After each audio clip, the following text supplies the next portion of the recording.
नमस्कार, जय जगन्नाथ। सिद्धार्थ भक्तिर ए भावमय परिवेश को आपण मानक स्वागत। आमर अभिनव प्रयास शब्द ब्रह्म।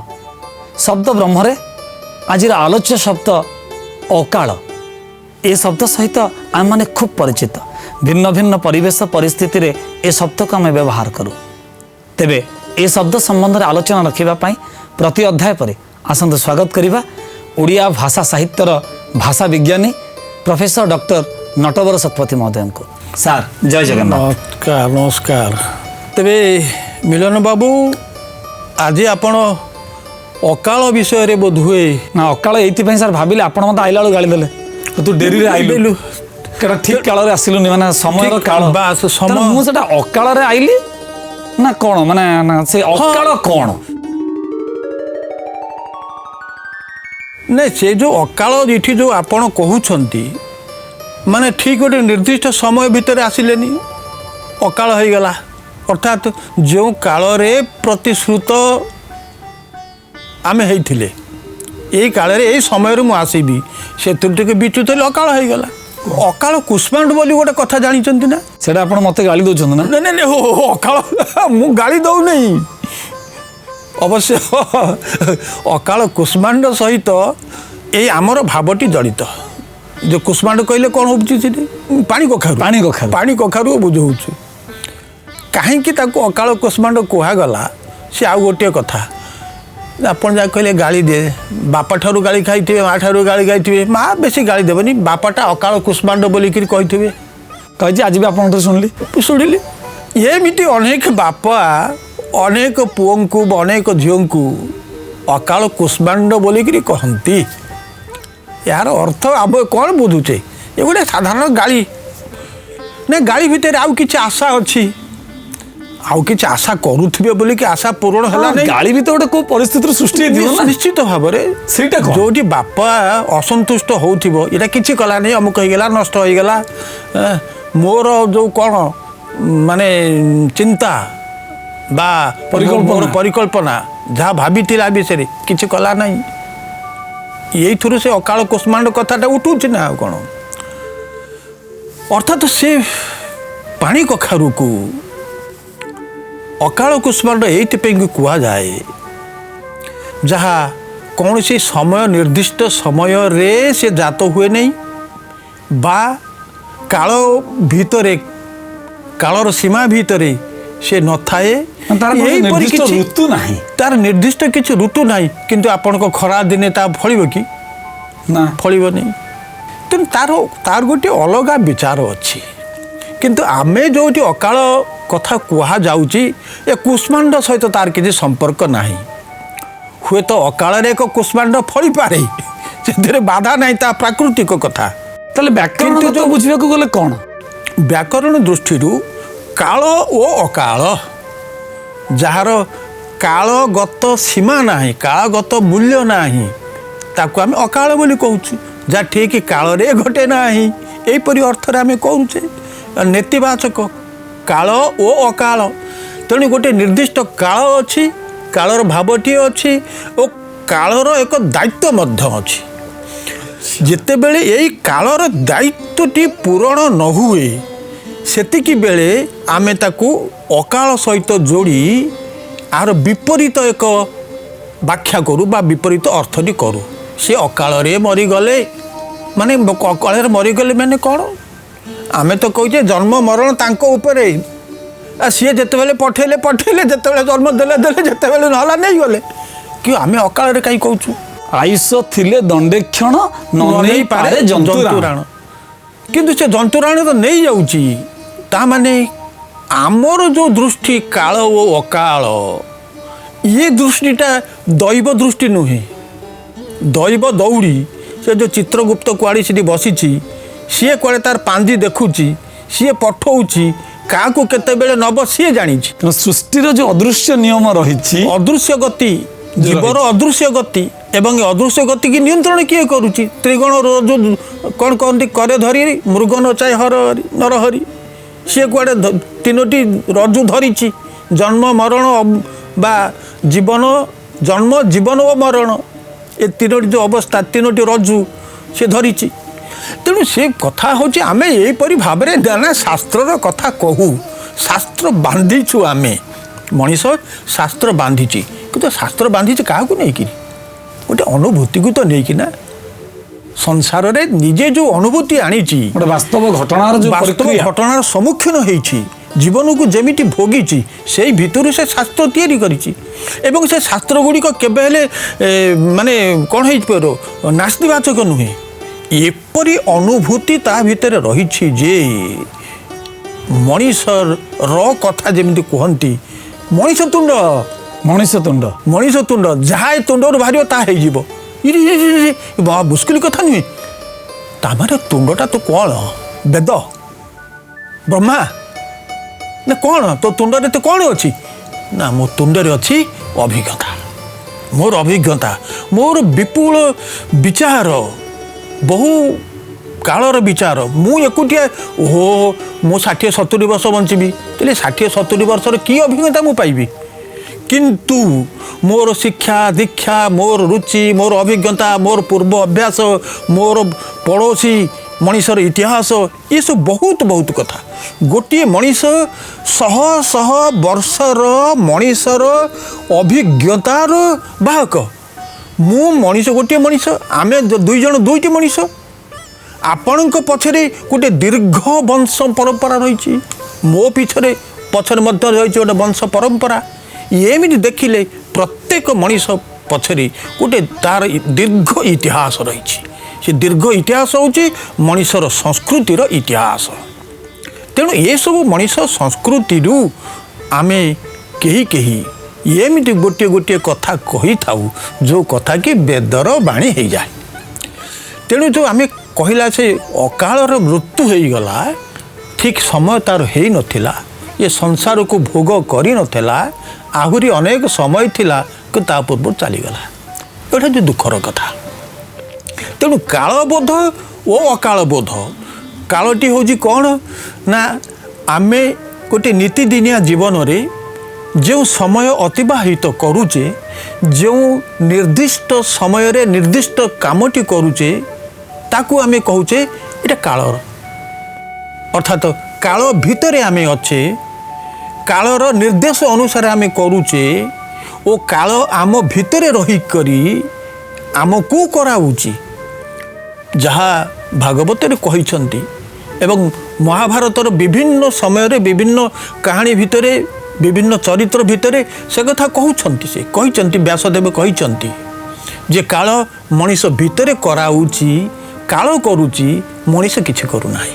ତେବେ ତାତ୍ପର୍ଯ୍ୟ ହେଉଛି ଗୋଟେ କାଳବୋଧ ଅଛି ଏବଂ ତା ବାହାରେ, ତା ବିପରୀତରେ ଗୋଟେ ଅକାଳ ବୋଧ ମଧ୍ୟ ଅଛି। ଆମେ କାଳବୋଧ ପ୍ରତି ଯେତିକି ଯତ୍ନଶୀଳ ବା ଯେତିକି ସଚେତନ, ସମ୍ଭବତଃ ଅକାଳ ପ୍ରତି ଅଧିକ ସଚେତନ।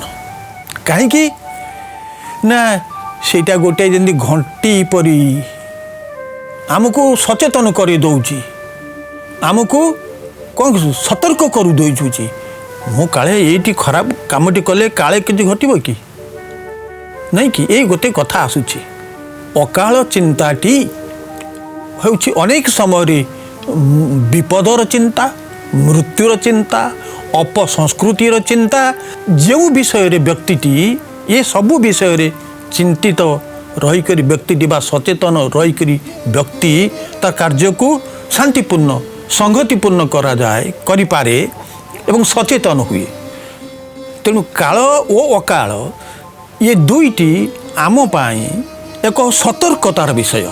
ଆମେ କେଉଁ ସମୟରେ କେଉଁ କାମଟି କରିବୁ, କେଉଁଠି କରଣୀୟ, କେଉଁଠି ଅକରଣୀୟ, ଉଭୟ ଗୁରୁତ୍ୱପୂର୍ଣ୍ଣ ଏବଂ ନିଶ୍ଚିତ ଭାବରେ ଉଭୟର ଗୁରୁତ୍ୱପୂର୍ଣ୍ଣ।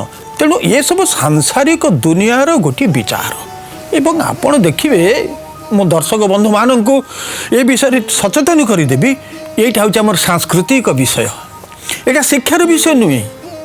ଏଇଟା ଶିକ୍ଷାର ବିଷୟ ଯଦି ହେଇଥାନ୍ତା ତାହେଲେ ଗତି ତାର ଭିନ୍ନ ପ୍ରକାର ହେଇଥାନ୍ତା। ତେବେ ଏଇଟା ହେଉଛି ବେଶୀ ସଂସ୍କୃତିର ବିଷୟ।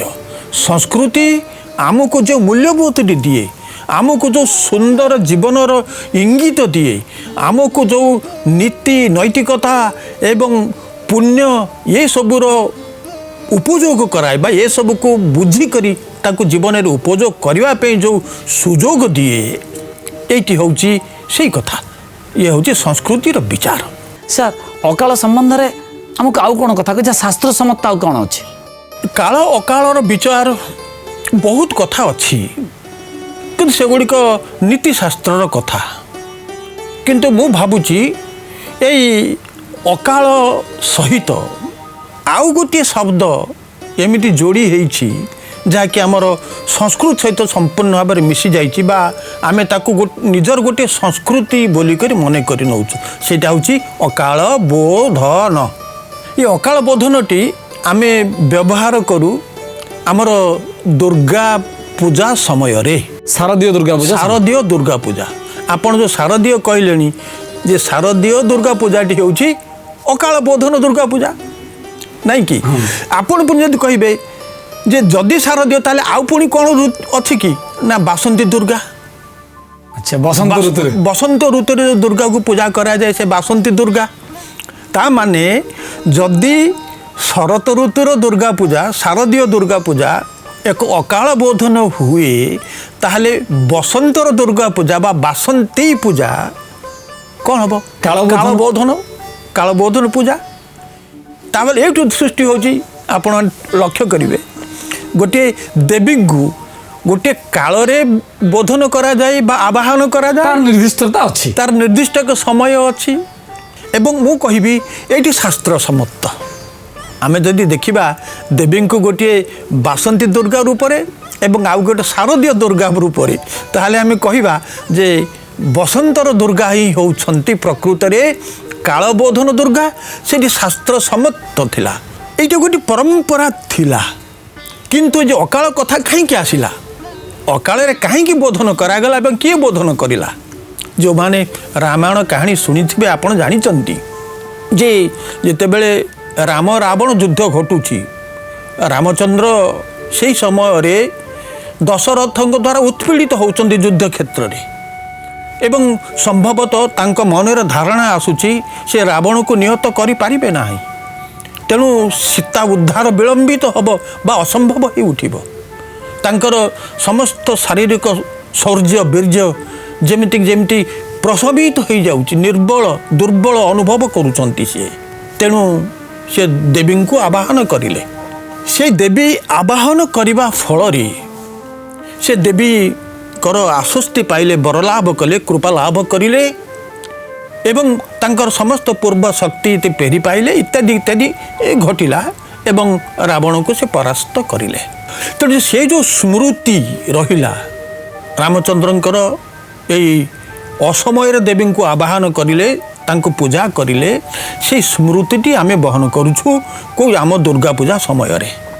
ତେଣୁ ଆମର ଏ ଦୁର୍ଗା ପୂଜାକୁ ଆମେ କ'ଣ ଅକାଳ ବୋଧନ ବୋଲିକରି କହୁଛୁ।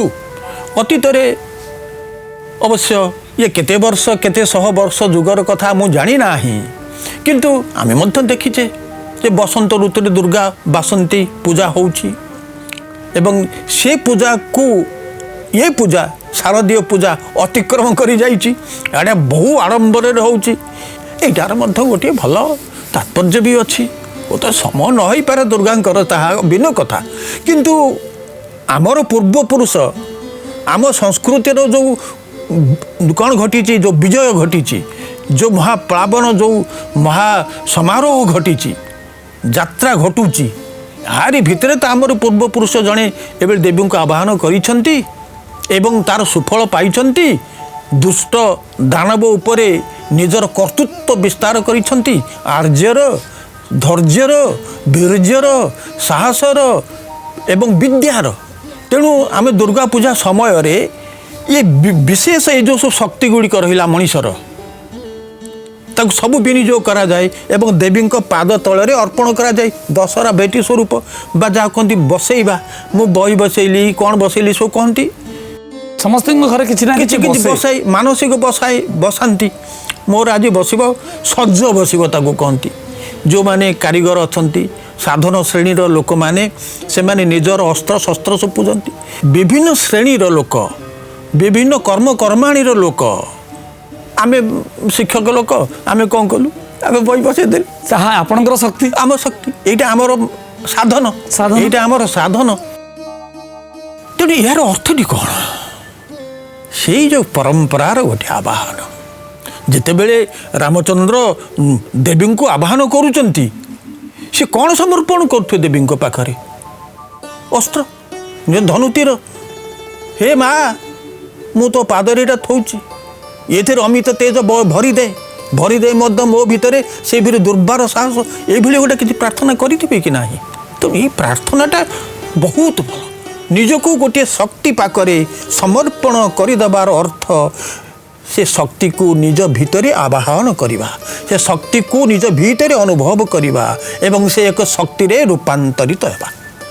ଯେକୌଣସି ପୂଜାର ଅର୍ଥ ହେଉଛି, ଯେକୌଣସି ସମର୍ପଣର ଅର୍ଥ ହେଉଛି, ଆମ ଆଗରେ ଯିଏ ଆଦର୍ଶ, ଯିଏ ଆମର ପୂଜ୍ୟ, ତାରି ଧାରାରେ, ତାରି ପ୍ରଭାବରେ, ତାରି ମହିମାରେ, ତାହାରି ଅନୁରୂପରେ ନିଜକୁ ପ୍ରମାଣିତ କରିବା, ନିଜକୁ କ'ଣ କରିବା? ତିଆରି କରିବା, ନିଜକୁ ପ୍ରସ୍ତୁତ କରିବା, ଉପସ୍ଥାପନ କରିବା।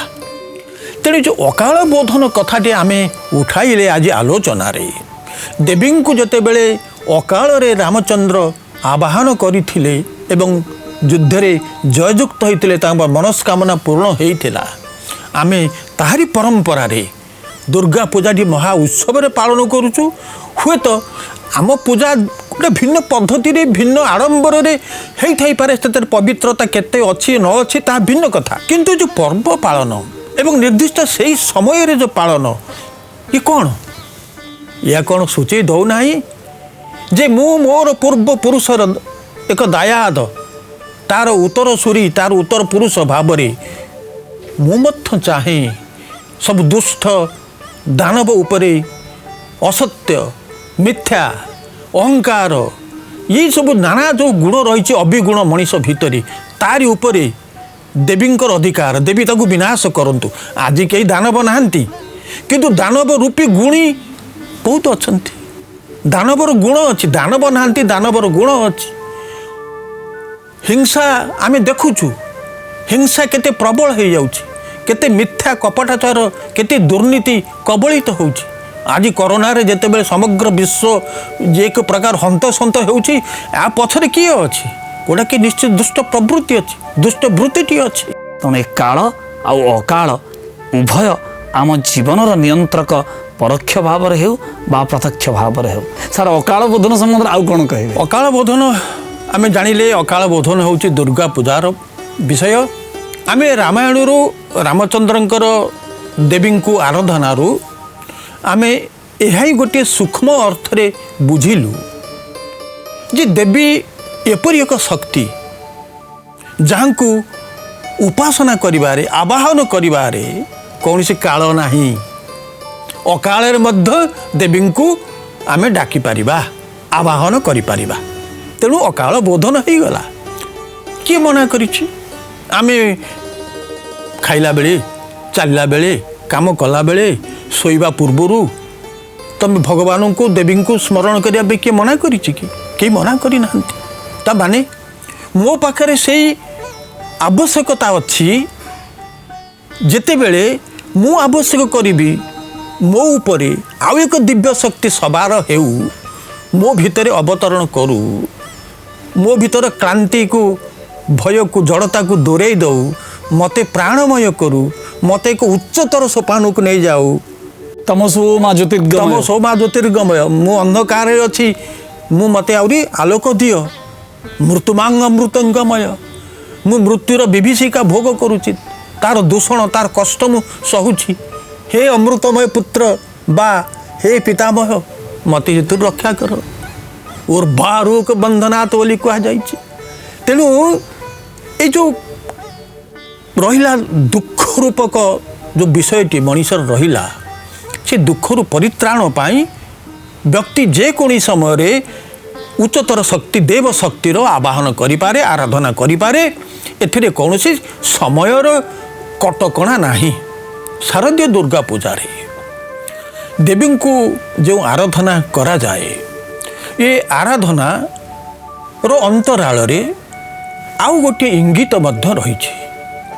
ସେ ଇଙ୍ଗିତ ରହୁଛି କ'ଣ ନା, ଆମେ ତ ଏକରେ କହିଲୁ ଦେବୀ ଦୁର୍ଗତି ନା ଆସିନି, ତେଣୁ ସେ ଅନୁସାରେ ଆମେ ଶ୍ଲୋକ ପ୍ରସ୍ତୁତ କରିଲୁ। किंतु दुर्गा पूजा समय आमर जो पद्धति आम आचरण करूँ जो जो उपाय बा जो जो रीति आम ग्रहण करूँ से रीति गुड़िक हेउछि संपूर्ण भाव रे एक कृषि सभ्यतार अंतर्गत। मु अन्य केते बेले संभवतः मोर मने पड़ुछि मु प्रसंग क्रमे दर्शक मानू कहूली आपण मन रखिथिबे देवी महिषामर्दिनी से दानव दलिनी किंतु कौन एतिक हूँ देवींकर परिचय देवी को देवता माने मिली मिसिकिरी निजर समस्त शक्ति और तेज एवं अस्त्र देई करी जो नुआ मूर्तिटी आविष्कार करिले बा नुआ मूर्तिटीर जन्म देले स्वरूपटे देले एटा कौन केवल दानव दलन पाई ना दानव दलन करी देवी संतुष्ट हो गले देवी स्थिर रहीगले देवतांकर आउ किछि आवश्यकता नथिला देवी पाखरे ये कथा भी नुहे आम शाकम्भरी कथा आमे बेस बेस आमे शाकम्भरी कथा कहूलु एटा कौन अर्थ थिला ना जेते बेले दुनिया रे दुष्ट शक्ति सबु बेले अछंती एवं से दुष्ट दलन पाई गोटे प्रतिरोध शक्ति मध्य अछि तार एक विपरीत शक्ति शिष्ट शक्ति मध्य अछि दुनिया रे मध्य खाद्य शस्यर अभाव पड़िबो एमिति हुए तो हेबो केउठी केतेबेले बन्या बात्यार व्युत्पात घटिबो केतेबेले अग्निर व्युत्पात घटिबो ये व्युत्पात अवसंभाव्य रहिबो किंतु सेई जो व्युत्पात समय रे मनीष जेतेबेले खाद्यहीन बासहीन वस्त्रहीन हो जीवो तार परिपूरण किए करिबो ताकू किए भरोसा दब बंचिबार अंतत पक्षे मुखरे टिके खाद्य दब किए दब ये विश्वास मनीष क्योंठू पाइब का ठारू पाइब आश्वासन किए आश्वासन किए दब अर्थात जदि जीवन संग्राम मोर अविरत हुए लड़ई रे परिपूर्ण अंधारमय ताल मो पई आलोकर उत्स केउठी किए मो हाथ धरिकी बाट बतईब किए मते भरोसा दब से आसुचंती देवी शक्ति आमर देवी महात्म्य देवी विषय रे जेते जहाँ कहुई आहुरी कहुई पारि था कि कौन मुझे जानी ना किंतु जहाँ कहुई से समस्त ही हेउछि मनीषर यही जो अभाव बोध मनीषर ये जो एकांत एकांत जो जहाँ को कहवा अवसाद बोध एकुटिया निसंग कई भाविबे कई मोर साहा नाहांती ये जो प्रकार चिंता मनीषर बा आकु कहवा एक विपर्जय याकु ही देवी रक्षा करती देवी रक्षा कारिणी रक्षा कर्त्री तांको आमे विभिन्न रूप रे कौन कहूँ मातृरूपेण शक्ति रूपेण तेज रूपेण नाना रूपेण मत कहूँ से माँ जेहेतु माँ तेणु तार दायित्व कौन तार संतान मानक भितर प्रथम कौन से पूरण करिवो ना खाद्य माँ पुओ को पिला को खाद्यटी दब प्रथम आवश्यकता तार प्रथम कर्तव्य से कर्तव्य और से सत्य पालन करथिले देवी देवता माने जेतेबेले भीषण अन्न क्लिष्टर सम्मुखीन हेले एवं ये युद्ध परे भाविले आउ किछि खाद्य मिलिब नाही असुर सबू नष्ट कर दौरान इत्यादि इत्यादि कथा घटुची देवी से प्रतिश्रुति दौरान मु शाकम्भरी मु अन्नपूर्णा आमे आलोचना करिबा संभवतः आज समय हब ना ये शाकम्भरी और अन्नपूर्णा ये दुईटी शब्द देवींकर अन्य नाम प्रतिनाम एवं ये दुईटी नामर यथेष्ट तात्पर्य अच्छी आमर देवी पूजा सहित एवं ये दुईटीर मध्य संपर्क रही आमर कृषि संस्कृति सहित कृषि सभ्यता सहित नारी कृषिर आविष्कारिणी मनीषर खाद्यदात्री यही दृष्टि आमे देवी को आराधना करूँ पूजा करूँ एवं तांको प्रार्थना करूँ देवी तमें मातृरूपेण संस्थिता शक्ति रूपेण संस्थिता। आज आलोचनार शब्द थिला अकाल अकालर आलोचनार न्याय आम पहुँची अकाल बोधन एवं जानिले ଯେ ବାସ୍ତବରେ ଦୁର୍ଗା ପୂଜା କହିଲେ ବାସନ୍ତିକ ଦୁର୍ଗା ପୂଜା, ଶାରଦୀୟ ଦୁର୍ଗା ପୂଜା ଯାହା ଆକର୍ଷଣର କେନ୍ଦ୍ରବିନ୍ଦୁ ତାହା ଅକାଳ ବୋଧନ। ତେଣୁ କାଳ ଓ ଅକାଳର ଊର୍ଦ୍ଧ୍ୱରେ ରହି ଦୈବୀ ଶକ୍ତିକୁ କେବେ ବି ଆବାହନ କରାଯାଇପାରେ, ତା ପାଇଁ କୌଣସି କାଳର ନିର୍ଦ୍ଦିଷ୍ଟତା ନାହିଁ। ଏବେ କିନ୍ତୁ କାଳ ମୋତେ ନିର୍ଦ୍ଦେଶ ଦେଲାଣି ଯେ ମୋତେ ଆଜିର ଅଧ୍ୟାୟକୁ ଏଇଠି ରଖିବାକୁ ପଡ଼ିବ। କିନ୍ତୁ କଥା ଦେଉଛି ଆଗାମୀ ଅଧ୍ୟାୟରେ ଆପଣଙ୍କୁ ପୁନଃ ଭେଟିବି ଆଉ ଏକ ଶବ୍ଦ ସହିତ। ଆଜି ପାଇଁ ବିଦାୟ ଦିଅନ୍ତୁ। ଜୟ ଜଗନ୍ନାଥ।